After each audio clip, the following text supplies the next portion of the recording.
Well, howdy all. Welcome back to Stewie MTG, and today we're going to be looking at Magda Brazen Outlaw, a 2-mana 2/1 dwarf berserker legendary creature. Other dwarves you control get +1/+0. Whenever a dwarf you control becomes tapped, create a treasure token. Sacrifice 5 treasures, search your library for an artifact or dragon card, put that card onto the battlefield, and then shuffle your library. So there's a couple of different ways I could have gone with Magda. But of course, as Stewie normally does, he goes the obvious route. Treasures and dragons. But before we get to the treasures and to the dragons, let's look at a few of our artifacts. First up, we have Soul Ring, Arcane Signet, Fire Diamond, Heraldic Banner. To make our creatures cheaper and card selection, shall we say, we've got Herald's Horn. And for some mana ramp and buff, we've got Caged Sun. We've got a few equipment that have to deal with treasure. We've got Gold Vein Pick,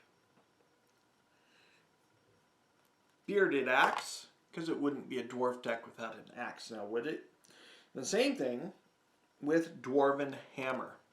Just flavor includes.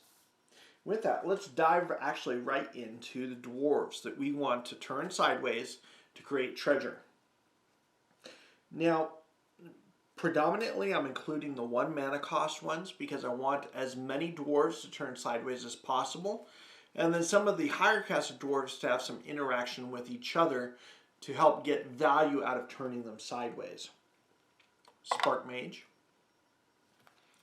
Bloodfire Dwarf, Dwarven Trader, Dwarven Scorcher,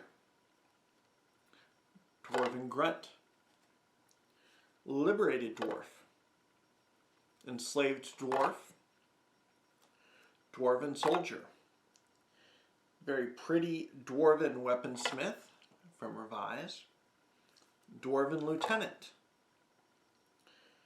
Axeguard Cavalry,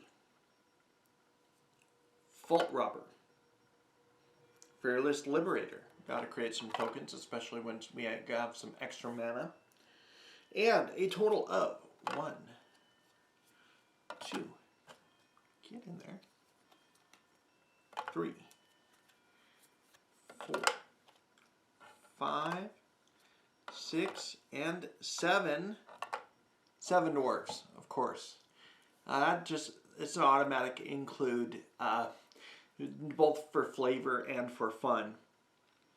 Breakneck Berserker starts off for 3 costs, and for the most recent addition, Dwarven Recruiter, thanks to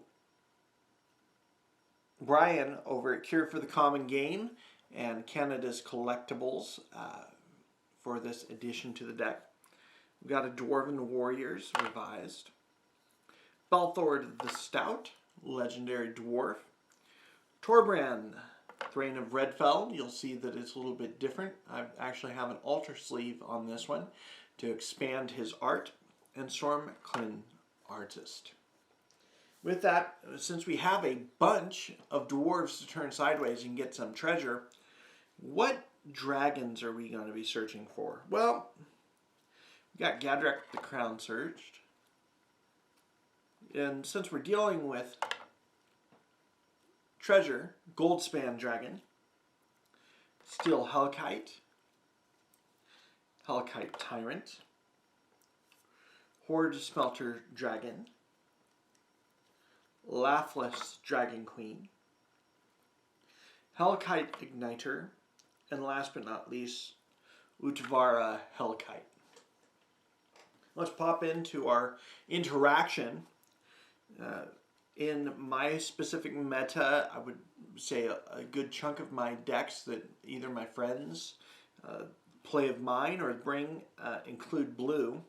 So we've got Active Volcano and Pyroblast to help with that. And for flavor include, we've got Dwarven Catapult, although I don't necessarily know that I'm ever going to use it. Since we're going to have some mana and maybe even some treasure just to sacrifice if I don't want to go get a dragon, we've got Fireball to end some stuff, or even Bifrost to get rid of some other people's artifacts. We've got Smashing Success. Yes, it's expensive, but it not only does it get rid of an artifact, it gives us treasure. Kazul's Fury is included basically as a land, but hey, if I end up using it, I end up using it. We've got Blasphemous Act as our board wipe. Battle Hymn for mana ramp. We've got Seize the Spoils to draw cards and to create treasure. Brass's Bounty, because you know, more treasure is more treasure. Shinies, right? We've got Seize the Day for additional combat steps, turn them sideways, get some more treasure. Reckless Crew for tokens. Shiny Impetus. Hey Brian, over at Cure for the Common Game. This is you and foils. Those raccoon eyes. You can't get away from them. And Trove of Temptation. For an enchantment, we've got Dwarven Armory, mainly for a flavor include. We've got Fervor, help be able to activate some of those abilities on our dwarves, to be able to turn them sideways the turn they come in, and Aggravated Assault for some additional damage.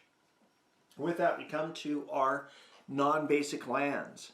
We've got Myriad Landscape, Terramorphic Expanse, Evolving Wilds.